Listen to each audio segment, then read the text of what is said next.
वेदों और पुराणों में उल्लेख मिलता है कि अप्सरा सबसे सुंदर और जादुई शक्तियों से संपन्न होती थी। ये गंधर्व लोक में रहती थी। ये देवलोक में नृत्य और संगीत के माध्यम से देवताओं का मनोरंजन करती थी। देवराज इंद्र ने सिंहासन की रक्षा के लिए अनेक बार संत तपस्वियों के कठोर तप को भंग करने के लिए अप्सराओं का इस्तेमाल किया है। अप्सराओं के ऐसे इस्तेमाल के चलते धरती पर अप्सरा से उत्पन्न लोगों का वंश चला। तो दोस्तों चलिए जानते हैं कि कैसे अप्सराओं ने मनुष्य जाति का इतिहास बदल कर रख दिया। इस जानकारी के लिए वीडियो में हमारे साथ अंत तक बने रहिएगा, जिससे कि आपको सही और सटीक जानकारी प्राप्त हो पाए। जिन अप्सराओं ने मनुष्य जाति का इतिहास बदल कर रख दिया उनमें पहली अप्सरा है रंभा। दोस्तों 11 प्रमुख अप्सराओं में प्रधान अप्सरा रंभा के कई कारनामे हैं। रंभा अपने रूप और सौंदर्य के लिए तीनों लोगों में प्रसिद्ध थी। यही कारण था कि हर कोई उन्हें हासिल करना चाहता था। रामायण काल में यक्षराज कुबेर के पुत्र नल कुबेर की पत्नी के रूप में इनका उल्लेख मिलता है। रावण ने रंभा के साथ बलात्कार करने का प्रयास किया था, जिसके चलते रंभा ने उसे श्राप दे दिया कि जा, जब भी तू तुझे न चाहने वाली स्त्री के साथ संपर्क करना चाहेगा तब तुझे अपने प्राणों से हाथ धोना पड़ेगा। माना जाता है कि इसी श्राप के भय से रावण ने सीता हरण के बाद भी सीता को छुआ तक नहीं था। महाभारत में इसे तुरुंग नाम के गंधर्व की पत्नी बताया गया है। स्वर्ग में अर्जुन के स्वागत के लिए रंभा ने नृत्य किया था। उस वक्त उर्वशी भी वहां पर थी, जो अर्जुन पर मोहित हो गई। एक बार विश्वामित्र की घोर तपस्या से विचलित होकर इंद्र ने रंभा को बुलवाकर विश्वामित्र का तप भंग करने के लिए भेजा, लेकिन ऋषि इंद्र का षड्यंत्र समझ गए और उन्होंने रंभा को हजारों वर्षों तक शिला बनकर रहने का श्राप दे डाला।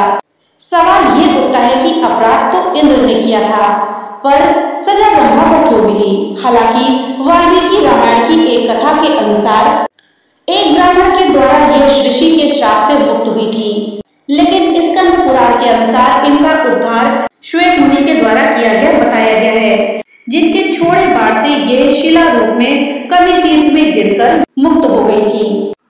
स्वर्ग की दूसरी अप्सरा जिसके कारण धरती और स्वर्ग का इतिहास बदल गया वो थी उर्वशी। एक बार इंद्र की सभा में उर्वशी के नृत्य के समय राजा पुरूरवा उसके प्रति आकृष्ट हो गए थे, जिसके चलते उसकी ताल बिगड़ गई। इस अपराध के कारण इंद्र ने रुष्ट होकर दोनों को मृत्यु लोक में रहने का श्राप दे दिया था। मृत्यु लोक में पुरूरवा और उर्वशी कुछ शर्तों के साथ पति पत्नी बनकर रहने लगे। दोनों के कई पुत्र हुए। इनके पुत्रों में से एक आयु के पुत्र नहुष हुए। नहुष के ययाति, संयाति, अयाति, अयति और ध्रुव प्रमुख पुत्र थे। इन्हीं में से ययाति के यदु, तुर्वसु, ध्रुव, अनु और पुरु हुए। यदु से यादव और पुरु से पौरव हुए। पुरु के वंश में ही आगे चलकर पुरु हुए और पुरु से ही कौरव हुए। भीष्म पितामह पुरुवंशी ही थे। यही उर्वशी एक बार इंद्र की सभा में अर्जुन को देखकर आकर्षित हो गई थी और इसने इंद्र से प्रणय निवेदन किया था, लेकिन अर्जुन ने कहा था कि हे देवी, हमारे पूर्वज ने आपसे विवाह करके हमारे वंश का गौरव बढ़ाया था, अतः पुरुवंश की जननी होने के नाते आप हमारी माता के तुल्य हैं। अर्जुन की ऐसी बातें सुनकर उर्वशी ने कहा, तुमने नपुंसकों जैसे वचन कहे हैं, अतः मैं तुम्हें श्राप देती हूँ कि तुम 1 वर्ष तक नपुंसक रहोगे। इस तरह उर्वशी के संबंध में सैकड़ों कथाएं पुराणों में मिलती हैं। तीसरी अप्सरा जिसने धरती और स्वर्ग का इतिहास बदल दिया वो थी मेनका। मेनका ने अपने रूप और सौंदर्य से तपस्या में लीन विश्वामित्र का तप भंग कर दिया। विश्वामित्र सब कुछ छोड़कर मेनका के ही प्रेम में डूब गए। मेनका से विश्वामित्र ने विवाह कर लिया और मेनका से विश्वामित्र को एक सुंदर कन्या प्राप्त हुई, जिसका नाम शकुंतला रखा गया। शकुंतला छोटी ही थी, तभी एक दिन मेनका उसे और विश्वामित्र को छोड़कर फिर से इंद्रलोक चली गई। इसी पुत्री का आगे चलकर सम्राट दुष्यंत से प्रेम विवाह हुआ था, जिनसे उन्हें पुत्र की प्राप्ति हुई। यही पुत्र राजा भरत कहलाए थे। भरत को भारद्वाज नामक पुत्र मिला। भारद्वाज महान ऋषि थे। चक्रवर्ती राजा भरत के चरित्र का उल्लेख महाभारत के आदि पर्व में भी मिलता है। इसी भरत के कुल में राजा कुरु हुए और उनसे कौरव वंश की स्थापना हुई।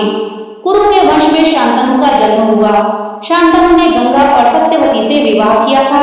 इसका मतलब ये हुआ कि उर्वशी के वंश को ही बाद में मेनका ने आगे बढ़ाया। चौथी अप्सरा जिसने कि स्वर्ग और धरती का इतिहास बदल दिया वो थी पुंजिक स्थला। एक और जहां उर्वशी और मेनका ने पुरुरवा के वंश को आगे बढ़ाया था, वहीं पुंजिक स्थला ने वानर वंश को नया आयाम दिया था। माता अंजनी से हनुमान के जन्म की कथा तो सबने सुनी है, लेकिन बहुत कम लोग जानते हैं कि माता अंजनी इंद्र के दरबार में पुंजिक स्थला नाम की एक अप्सरा थी। पुंजिका स्थला ने तप करते हुए एक तेजस्वी ऋषि के साथ अभद्रता कर दी थी। गुस्से में आकर ऋषि ने पुंजिक स्थला को श्राप दे दिया था कि जा तू वानर की तरह स्वभाव वाली वानरी बन जा। ऋषि के श्राप को सुनकर पुंजिक स्थला ऋषि से क्षमा याचना मांगने लगी। तब ऋषि ने दया दिखाई और कहा कि तुम्हारा वह रूप भी परम तेजस्वी होगा। तुमसे एक ऐसे पुत्र का जन्म होगा जिसकी कीर्ति और यश से तुम्हारा नाम युगों युगों तक अमर हो जाएगा। इस तरह अंजनी को वीर पुत्र का आशीर्वाद मिला। इस शाप के बाद पुंजिक स्थला धरती पर चली गई और वहां एक शिकारी के रूप में रहने लगी। वहीं उनकी मुलाकात केसरी से हुई और दोनों में प्रेम हो गया। दोनों ने विवाह किया। केसरी और अंजना ने विवाह तो कर लिया पर संतान सुख से वंचित थे। तब मतंग ऋषि की आज्ञा से अंजना ने तप किया। तब वायु देवता ने अंजना की तपस्या से प्रसन्न होकर उन्हें वर दिया कि तुम्हारे यहाँ सूर्य, अग्नि और सुवर्ण के समान तेजस्वी, वेद वेदांगों में निपुण, विश्वज्ञ महाबली पुत्र होगा। पवन देव की कृपा से पुंजिक स्थला को एक पुत्र मिला जिसका नाम आंजनेय रखा गया, जो आगे चलकर बजरंगबली और हनुमान जी के नाम से प्रसिद्ध हुआ।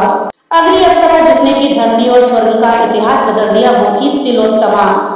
तिलोत्तमा स्वर्ग की परम सुंदरी अप्सरा थी। तिलोत्तमा की कई कथाएं पुराणों में मिलती हैं। उन्हीं में से एक कथा ये है कि हिरण्यकशिपु के वंश में निकुम्भ नाम का एक असुर उत्पन्न हुआ था, जिसके सुंद और उपसुंद नामक दो पराक्रमी पुत्र थे। उनके तप से प्रसन्न होकर ब्रह्मा जी ने उन्हें वर मांगने को कहा। दोनों असुरों ने ब्रह्मा जी से अमृत का वर मांग लिया, लेकिन ब्रह्मा जी ने इसे देने से इनकार कर दिया। ऐसे में दोनों भाइयों ने आपस में विचार विमर्श किया।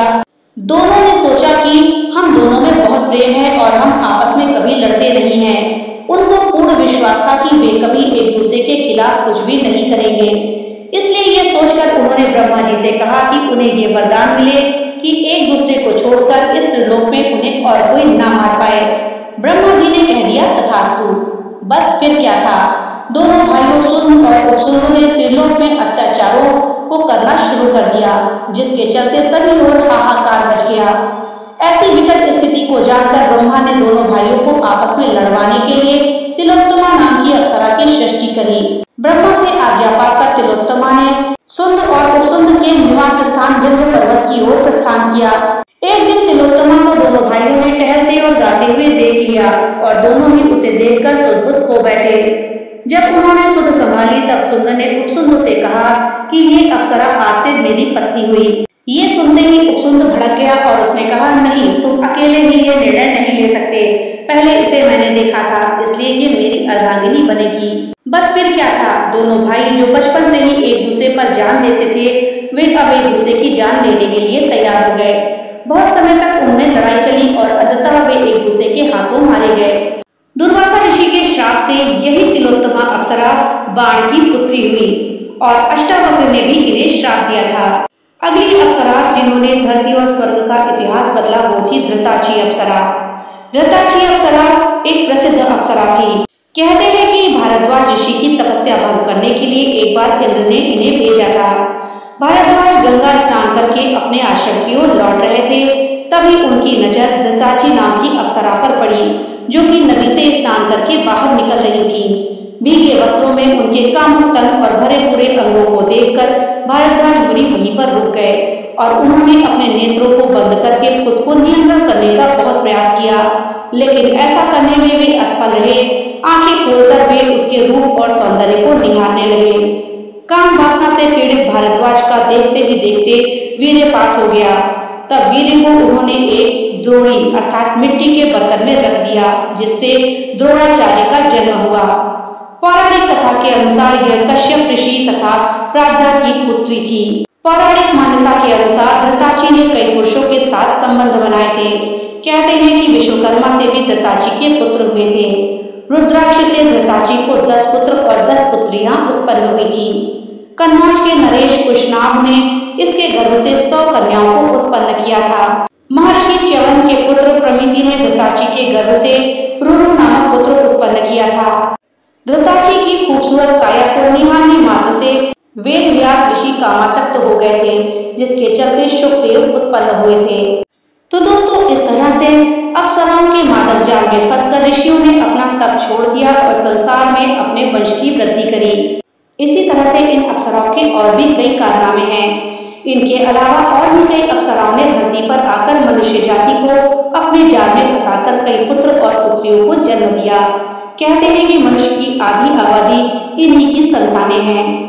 अन्य अप्सराओं में प्रमुख अप्सराएं हैं कृतस्थली, प्रमलोचा, अनुमलोचा, वर्चा, पूर्वचित्ती, अंबिका, अलंकुशा, अनावज्ञा, अनुचना, अरुणा, असिता, बुद्बुदा, चंद्रज्योत्सना देवी, घृताची, गुणमुख्या, गुणवरा, हर्षा, इंद्रलक्ष्मी, काम्या, कर्णिका, केशिनी, क्षेमा, लता, लक्ष्मणा, मनोरमा, मारीची, मिश्रास्थला, मृगाची, नाभिदर्शना, पूर्वचिट्टी, पुष्पदेहा, रक्षिता, ऋतुशला, साहजन्या, समीची, सौरवृद्धि, शारदती, शुचिका, सोमी, सुबाहु, सुगंधा, सुप्रिया, सुरजा, सुरसा, सुराता, उमलोचा, शशि, कांचनमाला, कुंडला हरिणी, रत्नमाला, भूषणी इत्यादि। तो दोस्तों, ये थी जानकारी कुछ अप्सराओं के विषय में जिन्होंने धरती और स्वर्ग का इतिहास ही बदलकर रख दिया। दोस्तों, जानकारी आपको कैसी लगी हमें कमेंट बॉक्स में लिख करके जरूर बताइएगा। तो मिलते हैं अगली नई वीडियो के साथ, तब तक के लिए राधे राधे।